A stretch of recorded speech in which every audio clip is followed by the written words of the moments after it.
Hello student, welcome to our YouTube channel IC247। देखिए student, इससे previous video lecture में हमने हमारा चल रहा था 1/f(d) और e की पावर ax pi निकालने का स्पेशल तरीका चल रहा था, जिसमें हम केस नंबर फर्स्ट डिस्कस कर रहे थे।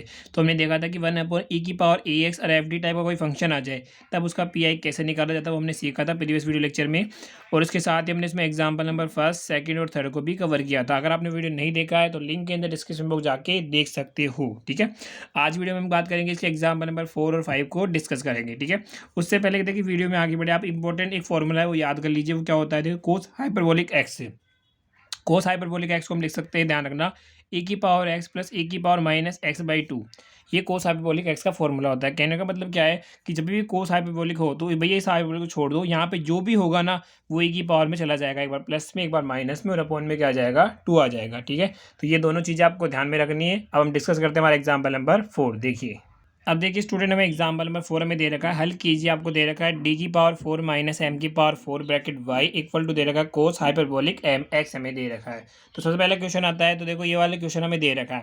इसमें सबसे पहले हम क्या निकालेंगे, इसका निकालेंगे क्या, साई एक्स समीकरण निकालेंगे, वही सी एफ निकालना और क्यू एक्स जीरो नहीं है तो पी आई भी निकालना है। ठीक है, सबसे पहले क्या निकालोगे आप, इसका सहायक सहायक समीकरण में हम क्या करते थे, जहाँ डी है वहाँ क्या पुट करोगे, एम। देखो यहाँ पे एम है दे रखा है, तो मैं डिफरेंस करने के लिए यहाँ बड़ा वाला एम पुट कर रहा हूँ, कोई दिक्कत नहीं वहाँ से। और ये आ जाएगा एम की पावर 4, ये आ गया, और वाई तो हट जाएगा 0, ये आ गया। सहायक समीकरण लिखना पता ही है आपको। अब देखो ए की पावर 4 बी की पावर 4, इसके फैक्टर क्या हो जाएगा हमारे पास, ए माइनस बी का होल स्क्वायर से एक बार तो माइनस में ओपन होगा, एक बार किस में ओपन हो जाएगा, प्लस में ओपन हो जाएगा, इक्वल टू। अब देखो वापस से इसके फैक्टर करना आप जानते हो, इन दोनों को मल्टीप्लाई करोगे ये आ जाएगा। अब वापस देखो, ए स्क्वायर माइनस बी स्क्वायर तो क्या होता है, ए प्लस बी, यह आ गया। और ये क्या होता है, ए माइनस बी से ये आ गया। बट इसके फैक्टर हम जानते हैं नहीं पता, तो ये जाएगा M square plus M square equal to आ गया 0 आ गया। अब यहाँ से हम एम की वैल्यू निकालते हैं। तो देखो पहले बात करते हैं यहाँ से, अगर एम की वैल्यू इसको पुट करा तो यहाँ से क्या आएगा, माइनस एम आ जाएगा। इधर से पुट किया तो यहाँ क्या वैल्यू पुट गई, यहाँ से आ जाएगा एम। और यहाँ से बात करें तो यहाँ से देखो मैं निकाल देता हूँ यहाँ पे कि m square plus M square equal to 0। जैसे ही एम स्क्वायर जाएगा, आ जाएगा माइनस का एम स्क्वायर आ जाएगा, दोनों तरफ क्या लोगे, वर्गमूल। तो एम इजिकल टू क्या आ जाएगा भैया, रूट में माइनस का एम स्क्वायर।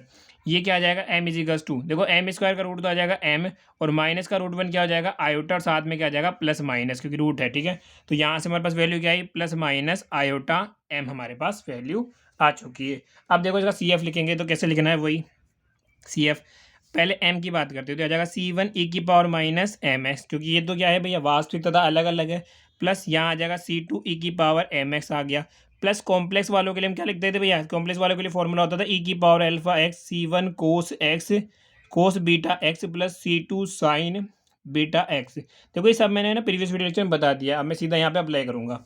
तो यहाँ पे क्या आ जाएगा हमारे पास, ये आ जाएगा देखो e की पावर एल्फा।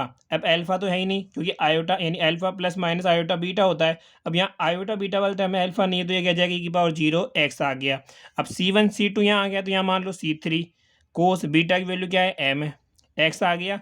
प्लस यहाँ से क्या आ जाएगा, C4 साइन एम एक्स हमारे पास आ गया। सोल्व करते हैं तो सी एफ हमारे पास क्या आ गया, सी एफ आ गया C1 e की power minus m x plus C2 e की पावर एम एक्स प्लस ये तो हो गया देखो 1, यहाँ से क्या बचेगा, C3 cos M x plus C4 sine M x. ये हमारे पास क्या आ गया, इसका सी एफ आ गया। अब क्या निकालोगे, अब आप बोलो सर इसका पी आई निकालोगे, देखो कैसे निकालेंगे। अब देखिए इसका क्या निकालेंगे, हम पी आई निकालेंगे। पी आई के लिए वही हमारे पास भैया जो भी क्यू एक्स है, क्यू एक्स क्या है यहाँ पे, cos hyperbolic M x upon यहाँ पे क्या दे रखा है, डी स्क्वायर डी की पावर 4 माइनस एम की पावर 4 हमें दे रखा है। अब सबसे पहले बात करते हैं, देखो मैंने अभी आपको बताया था साइड में चल रहा है कि कोस हाइपरबोलिक एक्स जो होता है वो होता है ई की पावर एक्स प्लस ई की पावर माइनस एक्स बाई 2 होता है। अब यहाँ पे हमारे पास क्या है, कोस हाइपरबोलिक एम एक्स है। तो मैंने बोला था जब इसको छोड़ दो, जो भी यहाँ पे एच के साथ जो भी है वो सारे ई की पावर में चला जाएगा। तो इस एच के साथ ये सारा ई की पावर क्या हो जाएगा, ई की power m x plus e की power minus m x by 2। इसको मैं इस तरीके से लिख सकता हूँ। तो देखो यहाँ पे आगे क्या हो जाएगा, तो ये हो जाएगा हमारे पास क्या, कोस तो हट गया ना। तो यहाँ देखो 1 अपॉन डी की पावर 4 माइनस एम की पावर 4 तुम्हारा एज इट इज ऐसे कैसे। इसकी जगह मैं क्या लिख सकता हूँ, कोस हाइपरबोलिक एम एक्स की जगह ये लिख सकता हूँ। तो आ जाएगा ई की power m x plus e की power minus m x upon 2। यहाँ तक कोई डाउट नहीं है। देखो अगर आप कंटिन्यू वीडियो देख रहे हो तब आपको क्वेश्चन करने में बड़ा मजा आएगा, क्योंकि अब तक आप क्या है इनसे फैमिलियर हो चुके हो। अब वही बात करते हैं, तो हमें पता है भैया ई क्यू भाई डी के साथ ई की पावर एक्स अलग होना चाहिए, पता है ना, प्रीवियस वीडियो में बताया था आपको। तो मैं इन टर्म को क्या करूँगा, अलग करूँगा। तो देखो 1/2 पूरे में से बाहर निकाल दिया मैंने, ये थ्रू आउट ही बाहर ले लिया कॉमन। एक बार मैं क्या करूँ, डी की पावर 4 माइनस एम की पावर 4, ऐसे कैसे, इसके साथ एक बार तो क्या लेके चलो ई की पावर एम एक्स, ठीक है, ये वाला ले लिया। उसके बाद एक बार हमारे पास ये आ गया प्लस, यहाँ ध्यान रखना मैंने ये वाला ब्रैकेट लगाना है, क्योंकि मैंने 1/2 थ्रू आउट बाहर ले लिया। 1 डी की पावर 4 माइनस एम की पावर 4 हमारे पास ऐसे आ जाए। एक बार क्या करा, ई की पावर माइनस एम एक्स ले लिया। जिन विद्यार्थियों को समझ में नहीं है वापस समझ लीजिए कि भैया ये वाला है ना, एक बार तो इसके साथ लेना है, ये वाला एक बार इसके साथ लेना है, और 1/2 दोनों के साथ है तो बाहर ले लिया। अब देखो यहाँ पे जैसे हम चेक करेंगे, क्या पहले क्या करता है, ई की पावर एक्स में जो भी वैल्यू होती है उसको पुट करो, देखते हैं। जैसे मैं यहाँ पुट करूँगा तो ये देखो यहाँ हो जाएगा, मैं यहाँ रफ में कर रहा हूँ, आपको नहीं करना, ठीक है, ध्यान रखना। तो अगर मैं इसकी जगह एम पुट करता हूँ डी की जगह, तो एम की पावर 4 माइनस एम की पावर 4, ये क्या आ गया भाई, जीरो, यानी ये तो जीरो दे रखा है। यहाँ इसको पुट करोगे कितना आ जाएगा, माइनस एम की पावर 4 और एम की पावर 4, ये कितना आ जाएगा, एम की पावर 4 माइनस एम की पावर 4, ये भी क्या कर रहा है, जीरो दे रखा है। और जब भी जीरो दे तो मैंने क्या बोला, सबसे पहले क्या करना है, फैक्टर करना है। तो चलो इसका फैक्टर करते हैं, ये आपको रफ में ध्यान रखना है। तो 1/2 तो बाहर ऐसे कैसे, इसके फैक्टर अभी करे अपन ने, क्या क्या होते हैं इसके फैक्टर अभी करे, तो मैं सीधा लिख रहा हूँ कि डी प्लस एक तो हो जाएगा एम स्मॉल एम, एक आ जाएगा क्या, डी माइनस एम आ गया, एक हमारे पास क्या आ रहा था भैया, D square plus M square type का 4 ये आ रहा था। मैंने क्या करा, इसके फैक्टर कर लिया, और साथ में क्या है की पावर एम एक्स, ये तो इस वाले के लिए, प्लस इसकी बात करते हैं, इसके फैक्टर भी करने हैं, तो इसके फैक्टर भी सेम ही हो गए क्योंकि दोनों इक्वेशन सेम ही तो है। तो यहाँ क्या आ जाएगा, डी प्लस एम, ये क्या आ गया, डी माइनस एम, ओके, और ये बचा क्या, D square plus M square हमारे पास चल रहा है, और साथ में क्या आया चल रहा है, ई की पावर माइनस एम एक्स। यानी मैंने क्या करा, जीरो आर से क्या कर लिए भैया, फैक्टर कर लिए। उसके बाद देखेंगे, अब हमें ध्यान रखना है, अगर आपने प्रीवियस वीडियो देखा है तो भैया जो फैक्टर जीरो नहीं कर रहा उसमें तो डायरेक्ट क्या रखोगे, एम की वैल्यू रखोगे, और जो फैक्टर जीरो कर रहा है उसको आंसर कैसे दोगे, एक्स की power r upon r factorial आप दोगे, ठीक है, ये पता है आपको।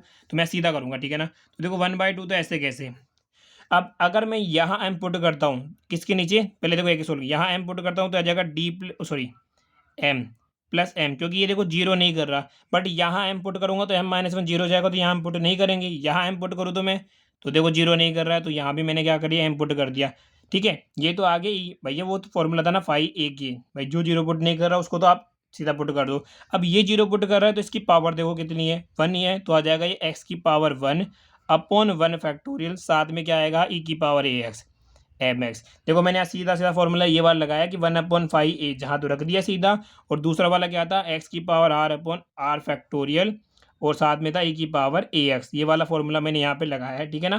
तो प्रीवियस वीडियो मैंने आपको इसको एक्सप्लेन करता, मैं अब यहाँ सीधा लगा रहा हूँ, ओके। उसके बाद इधर देखते हैं, इस वाले में बात करते हैं।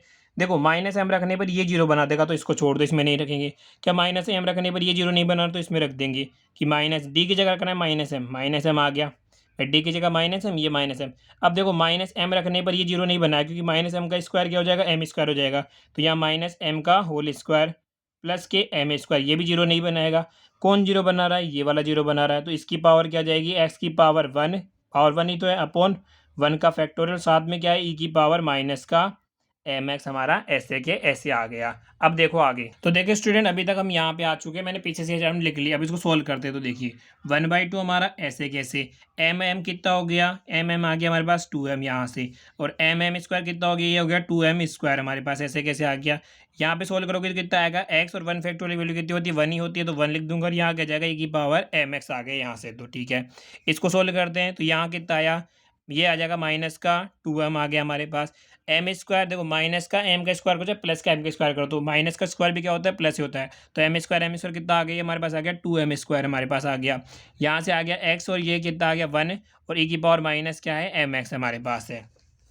अब देखो यहाँ पे सोल्व करते हैं, तो हमारे पास आया 1/2, ऐसे कैसे सोल्व करते हैं, तो आ जाएगा 1/2 एम की पावर 3 एक्स और ई की पावर एम एक्स। यहाँ सोल्व किया, देखो 2×4 एम की पावर 3, और ये वाला ऐसे कैसे, यहाँ देखो प्लस माइनस माइनस आ जाएगा, ऊपर तो क्या बचा, एक्स ई की पावर माइनस एम एक्स, नीचे क्या बचेगा, 2×4 एम स्क्वायर हमारे एम की पावर 3, यहाँ दोनों से जाएगा ना, ये बचा हमारे पास। अब देखो स्टूडेंट इसमें से मैं क्या करूँ, 1/2 ऐसे कैसे, कि मैं इसमें से क्या करूँ, x/4 एम की पावर 3 कॉमन निकालूँ, x/4 एम की पावर 3 कॉमन निकालूँ, तो अंदर क्या बचा हमारे पास, ई की पावर एम एक्स माइनस ई की पावर माइनस एम एक्स बचा, ठीक है।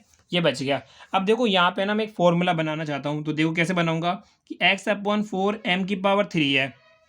अगर मैं इस 2 को इसके अंदर भेज दूँ, भेज सकते हैं ना, e⁻mx माइनस का e⁻−mx, और इस 2 को मैंने क्या भेज दिया, यहाँ अंदर भेज दिया। आप बोलोगे सर आपने ऐसा क्यों किया, तो ध्यान रखना एक फॉर्मूला होता है हमारे पास, क्या, sine hyperbolic x is equal to होता है e⁻x माइनस e⁻−x/2 होता है। ठीक है, और मैंने आपको इस एक्सरसाइज में हमेशा बता रखा है कि क्वेश्चन को जितना समराइज हो जाए उतना समराइज करना है। तो देखो यहाँ ढंग से देखेंगे तो यहाँ पे क्या है, जो भी यहाँ है ना पावर में, वो हाइपरबोलिक के साथ है। तो यहाँ पावर में क्या है, mx और बट्टे में 2 है ही, तो ये क्या आ जाएगा हमारे पास, ये आ जाएगा x/4 m⁻3, और ये हो जाएगा क्या, साइन हाइपरबोलिक, और पावर में क्या है mx, वो यहाँ आ जाएगा। तो ये हमारे पास क्या आ गया, इसका पी आ गया, और CF हमने निकाला था। तो कंप्लीट सॉल्यूशन क्या आ जाएगा, तो लिख देंगे हम क्या, संपूर्ण हल। संपूर्ण हल क्या होगा, y बराबर हमारे पास आ जाएगा भैया CF प्लस PI। अब CF की बात करते हैं, तो CF हमारे पास क्या था, देखो CF यहाँ पे था, मैंने दिखा दो आपको, ये रहा, ये CF था, ये वाला मैं लिख लेता हूँ यहाँ से। तो ये वाला हमारे पास क्या था CF, देखो CF था C1 e⁻−mx, C2 e⁻mx plus C3 cos mx plus C4 sin mx, ये दो था क्या भैया CF, और PI क्या है, PI हमारे पास आ गया x/4 m⁻3 sine hyperbolic mx, ठीक है ना, ध्यान रखना, साइन हाइपरबोलिक mx आ गया। ये क्या आ गया, इसका हमारा कंप्लीट सॉल्यूशन आ गया। इसी के साथ ये क्या हुआ, हमारा एग्जाम्पल पूरा हो गया। इस एग्जाम्पल में हमें याद रखने वाली चीज़ क्या आती है, एक तो ये वाला फॉर्मूला, और एक हमारे पास जो ये वाला फॉर्मूला आया था ना, ये वाला फॉर्मूला हमें याद होना चाहिए, तो एग्जाम में हम इसको इजीली कर सकते हैं। क्वेश्चन में जब भी कोस हाइपरबोलिक दे दे या क्या दे दे, साइन हाइपरबोलिक mx दे दे, समझ जाना कि e⁻x की बात कर रहा है, मतलब e⁻x टाइप से क्वेश्चन क्या होगा, आपको एग्जाम में करना होगा। अब देखिए हमारा नेक्स्ट एग्जाम्पल नंबर 5। अब देखिए स्टूडेंट, हमारे पास नेक्स्ट एग्जाम्पल नंबर 5 हमें दे रखा है, यदि d2x/dt² plus g/b bracket x-a = 0 हमें दे रखा है, जहाँ a, b और g धन संख्याएं हैं, और x बराबर a डैश dx/dt बराबर 0 जब t बराबर 0, मतलब जब t बराबर 0 होगा तब x बराबर a डैश होगा और dx/dt 0 हमारे पास होगा, ये दे रखा है।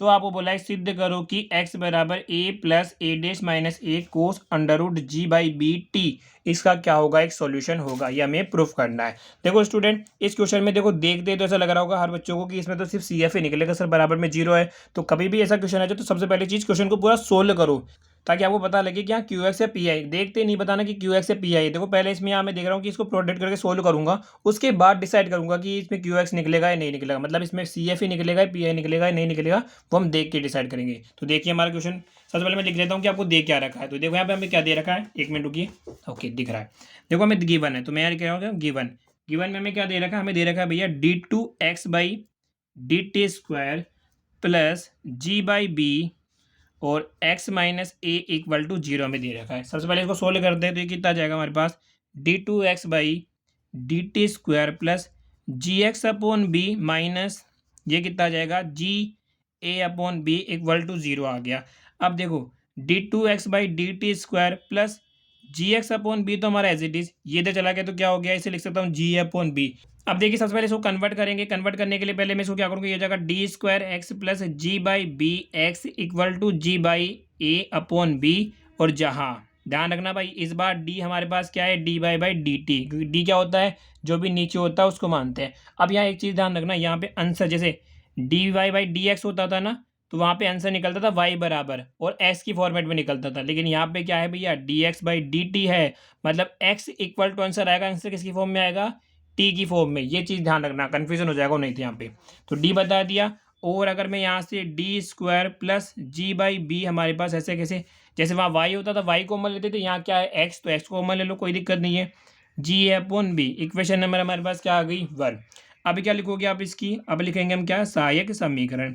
सहायक समीकरण क्या हो जाएगी, m² plus g/b equal to क्या आ गया, 0, और यहाँ से क्या आ जाएगा, m² इक्वल टू माइनस का g/b, वर्गमूल लोगे तो कितना आ जाएगा, ये आ जाएगा m इक्वल टू भैया माइनस का g/b का रूट प्लस माइनस में, और यहाँ से m इक्वल टू क्या हो जाएगा भाई, g/b का रूट तो g/b हो जाएगा, और √-1 की वैल्यू क्या हो जाएगी, आयोटा, तो g/b तो यही आ गया, और साथ में क्या आ जाएगा, इसके बाहर हमारे पास क्या आ जाएगा, आयोटा, और साथ में क्या आ जाएगा, प्लस माइनस। समझ में आया, जिसको नहीं समझ में आया एक बार ध्यान दो, इस चीज़ को मैं ऐसे लिख सकता हूँ कि -1 into root ji by b, बिल्कुल लिख सकते हो क्योंकि मल्टीप्लाई करोगे यही आ जाएगा। अब देखो जी बाई बी का रूट तो ऐसे कैसे, माइनस को वन को लिख सकते हो आप आयोटा, और साथ में क्या है प्लस माइनस, यही मैंने यहाँ लिखा है। ओके, अब ये आयोटा में आया तो इसका सी एफ कैसे निकालोगे, सी एफ हमारे पास क्या हो जाएगा भैया, सी वन कोस, देखो हमारे पास alpha plus minus iota beta होता है। अब अल्फा की टर्म तो जीरो है तो ई की पावर जीरो हो जाएगी, तो सीधा वन हो जाएगा। तो मैं यहाँ क्या लिख रहा हूँ, सी वन से लिख रहा हूँ। आप चाहो तो लिख सकते हो ई की पावर जीरो एक्स, कोई दिक्कत नहीं है, फिर भी सोल्व करो, मैं सीधा कर रहा हूँ। तो यहाँ क्या जाएगा, C one cos beta x, beta की वैल्यू क्या है हमारे पास, ये रही root ji by B x. अब एक्स आएगा कि यहाँ पे, ये ध्यान रखना, जब हमारे पास D Y by D x था तो भैया नीचे की फॉर्मेट में आंसर आता था। यहाँ भैया d x by d t है तो नीचे क्या है टी, तो जहाँ एक्स है वहाँ क्या आएगा टी, ये ध्यान रखना वरना क्वेश्चन गलत हो जाएगा। तो आंसर आएगा सी वन कोस ये beta t plus C two sine, beta की वैल्यू क्या है जी अपोन बी, ठीक है रूट में, और टी आएगा। समझ में आ गया, ये चीज़ आपको वहाँ ध्यान में रखनी है। और एक चीज़ ध्यान रखना भाई, ये रूट के अंदर है और टी बाहर है, इसको दे दो इक्वेशन नंबर वन। अब हम क्या निकालेंगे इसका पी आई, समझ में आ गया। पी आई कैसे निकालोगे, यहाँ देखो कांस्टेंट टर्म हमारे पास क्या दे रखी है, एक में ये दे रखी, तो ये रहेगा जी ए अपॉन बी ऐसे कैसे, और डी वाली टर्म कहाँ चली जाएगी भैया, नीचे चली जाएगी, तो डी स्क्वायर प्लस जी अपॉन बी ऐसे कैसे। अब देखो मैं इस क्वेश्चन को ऐसे लिख सकता हूँ क्या, कि वन अपॉन, पहले तो भैया मैं लिख सकता हूँ d square plus g by b, हमारा ऐसे कैसे आ गया, और जो कांस्टेंट टर्म है जी अपॉन ए इंटू बी, इसको मैं लिख सकता हूँ ई की पावर जीरो टी, लिख सकता हूँ ना, क्योंकि देखो ई की पावर जीरो टी क्या होगा भाई, ये हो जाएगा ई की पावर जीरो, ई की पावर जीरो वन हो जाएगा, और वन का इससे मल्टीप्लाई करोगे तो वापस हम यही पहुंच जाएंगे, लिख सकते हैं ऐसा। अब आगे देखो, अब देखो मैं अभी तक इस चीज़ को ऐसे लिख सकता हूँ, समझ में आ गया ऐसा क्यों लिखा होगा भाई, वापस करोगे तो सोल्व यही आ जाएगा, इसका लिखना होना कोई मतलब नहीं है, इसको आपने ऐसा क्यों लिखा। अब देखो हमारा क्वेश्चन वही हो गया कि ई की power A x upon one upon F D type का हो गया, तो भैया ये जो ए की वैल्यू वो डी के अंदर रखते हैं, अगर जीरो नहीं हुआ तो सीधा आंसर आएगा, जीरो हो गया तो आंसर नहीं आएगा, तो मैं यहाँ वैल्यू रखता हूँ, देखो वन अपॉन डी की जगह क्या लिखूंगा जीरो, और जीरो का square plus g by B, और साथ में क्या चल रहा है जी ए अपॉन बी चल रहा है हमारे पास। सोल्व करोगे तो जीरो का स्क्वायर जीरो बचेगा, क्या one upon g by b बच गया यहाँ से, और यहाँ क्या है जी ए अपॉन बी बच गया, तो ये देखो क्रॉस में उल्टा हो जाएगा, इसका क्या हो जाएगा बी अपॉन ए, और यहाँ क्या है जी अपॉन ए इंटू बी। सोल्व करा कितना आ गया, बी से बी कट गया, ए से ए कट गया, यहाँ से हमारे पास क्या है आंसर, सॉरी सॉरी देखो यहाँ बी बाई जी था नीचे, तो ए रहेगा, ध्यान रखना भाई, क्योंकि जी था ना, तो जी से जी कटेगा और बी से बी कटेगा, तो यहाँ क्या बचा हमारे पास ए, यानी इसका पी आई हमारे पास क्या आया, ए आ गया। अब हम क्या लिखेंगे भैया, समीकरण का संपूर्ण हल, संपूर्ण हल, देखो वापस बता रहा हूँ, अगर d Y by D x था तो वाई इक्वल टू एक्स का फॉर्मेट में था, इस बार भैया d x by d t है, तो आंसर में वाई की जगह क्या है एक्स, और एक्स की जगह क्या है टी, समझ में आ गया। तो एग्जाम में नहीं याद ध्यान रखना कि यहाँ ऊपर वाई है तो ऊपर एक्स है, यानी वाई की जगह तो एक्स पुट कर दो और एक्स की जगह टी पुट कर दो, तो हमारा वाई बराबर आता था ना, इस बार आंसर क्या आएगा, एक्स बराबर आएगा C F plus P I, समझ में आ ही गया होगा। एक्स बराबर, अब देखो सी एफ की वैल्यू क्या आती है, सी एफ की वैल्यू हमारे पास मैं देख लेता हूँ यहाँ पे, ओके सी एफ की वैल्यू आई C one cos under root ji by B और टी साथ में, plus C two sine root ji by B और टी आया था, और पी आई हमारे पास क्या आया भैया, पी आई हमारे पास आया है ए, ये क्या आ गए समीकरण का संपूर्ण हल आ गया, इसको दे दो इक्वेशन नंबर दो, क्योंकि एक हमने उसको दे दी। अब हम क्वेश्चन की तरफ एक बार नज़र घुमाए तो इसका आंसर तो आ चुका है, लेकिन हमने जब भी बताया था कि जब भी कंडीशन दे तो इसका आंसर नहीं आया, फिर कंडीशन के लिए हमें ये वाली कंडीशन अप्लाई करनी है, फिर आंसर आएगा इसका। तो देखो यहाँ पे कंडीशन में ढंग से देखें तो हमारे पास देखो टी भी आया, एक्स भी आ चुका है, लेकिन D x by d T अभी नहीं आया, तो हम क्या करेंगे यहाँ से D x by d T निकालेंगे। अब D x by d T कैसे निकालोगे, वही कि समीकरण दो का हम क्या करते भैया, टी के सापेक्ष क्या करोगे, अवकलन करने पर, तो देखो ये हो जाएगा D x by d T, इधर बात करते हैं टी के सापेक्ष अवकलन करो तो सी वन तो कांस्टेंट है, ये आ जाएगा कोस, देखो कोस का अवकलन करोगे क्या आ जाएगा माइनस का कोस का अवकलन होता है माइनस का sine root ji by B और टी ऐसे कैसे, और जब इसका करोगे तो कितना आ जाएगा भैया, यहाँ से आ जाएगा रूट जी बाई बी ऐसे कैसे। अब देखो आप अवकलन करना जानते हो, कोस का करोगे तो आ जाएगा साइन, और फिर इसका करोगे तो यहाँ से टी का तो हो जाएगा वन, ये कॉन्स्टेंट टर्म बाहर आ जाएगी, अवकलन करना आप जानते ही हो। यहाँ क्या आ गया देखो सी टू, साइन का करोगे तो कितना आ जाएगा भैया कोस रूट जी बाई बी साथ में टी ऐसे कैसे, और इसका करोगे तो कितना आ जाएगा रूट जी बाई बी हमारा ऐसे कैसे आ जाएगा। और ए का करोगे तो क्या हो जाएगा, जीरो हो जाएगा हमारे पास। तो यहाँ से भैया d x by d T क्या आ गया, सोल्व करते हैं तो D x by d T हमारे पास आ जाएगा। इसको मैं आगे लिख लूँ इसके बाद ऐसे, जब देखो हमारे पास आ जाएगा क्या, माइनस का C1, ये कांस्टेंट है, जी बाई बी रूट में। इसके बाद क्या आया, साइन रूट में जी बाई बी, और साथ में क्या आ गया, टी। ये आ गया, मतलब मैंने इसको सेट करके लिखा है। ये आ गया C2 कांस्टेंट है, इसको भी आगे ले लेते हैं, जी बाई बी रूट में आ गया, ठीक है। और यहाँ से क्या आ जाएगा भैया, कोस रूट में जी बाई बी, और साथ में क्या आ गया, टी। इसको दे दो इक्वेशन नंबर 3। अब हमने लगाएंगे हमारी कंडीशन लगाएं, तो कंडीशन क्या दे रखी है, अगर t बराबर जीरो पर भैया x बराबर ए डैश, पहली कंडीशन तो ये है। दूसरी कंडीशन में क्या लेना है, t बराबर जीरो पर D x by d T zero हो। तो हम पहले क्या ले लेते हैं, तो हम लिखते हैं सब क्या, इसी समीकरण में लगाते हैं कि जब t बराबर जीरो हो तब हमें क्या दे रखा है भैया, d x by d T की वैल्यू भी क्या दे रखी है, जीरो दे रखी है।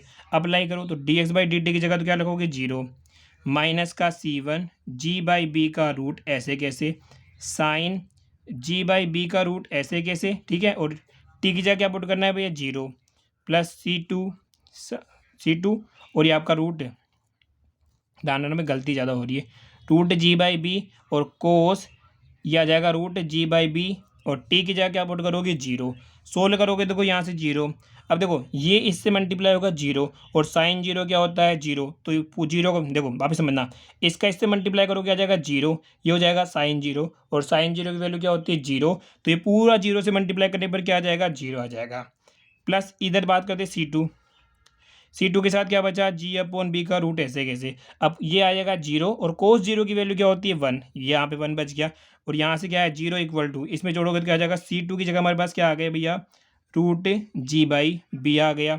अब देखो ये मल्टीप्लाई में इधर जाएगा तो डिवाइड में क्या हो जाएगा, जीरो। तो C2 की वैल्यू हमारे पास क्या आ गई भैया, C2 की वैल्यू हमारे पास आ गई कंप्लीटली जीरो। इसे दे दे क्वेश्चन नंबर 4, मतलब हमने कंडीशन लगाई तो C2 की वैल्यू क्या आ गई, जीरो। अब एक और कंडीशन लगाएंगे, किसमें लगाएंगे, समीकरण नंबर 2 से। तो यहाँ के लिखें समीकरण 2 से क्या लगाएंगे कंडीशन, t बराबर भैया जीरो पर दे रखा है, x बराबर में क्या दे रखा है, ए डैश दे रखा है। तो भैया इसमें x की जगह क्या पुट करोगे, ए डैश, ठीक है भैया कर दिया, बराबर C1 cos g by b का रूट, और t की जगह क्या पुट करना है, t की जगह पुट करना है zero, okay, plus C2 sine root ji by b में रूट है, और टी की जगह क्या पुट करोगे भैया, जीरो, प्लस का ए हमें दे रखा है, समीकरण नंबर 2 में पुट कर दिया। अब यहाँ से क्या आ जाएगा भैया, ए डैश, देखो C1 इसको इससे मल्टीप्लाई करोगे हो जाएगा जीरो, और कोस जीरो की वैल्यू कितनी होती है, वन, तो यहाँ कितना आ जाएगा, वन, प्लस वही देखो इसको इससे मल्टीप्लाई करोगे तो कितना आ जाएगा, जीरो, साइन जीरो जीरो होता है, तो ये जीरो आ गया, प्लस यहाँ क्या बचा हमारे पास, ए बचा। अब देखो यहाँ से ए डैश, ये आया C1, और ये क्या आया हमारे पास, ए, और C1 की वैल्यू निकालनी है हमें, तो A dash minus A equal to क्या आ गया, C1, यानी C1 की वैल्यू तो हमारे पास ये आई, एंड C2 की वैल्यू हमने क्या निकाल ली, जीरो निकाल ली।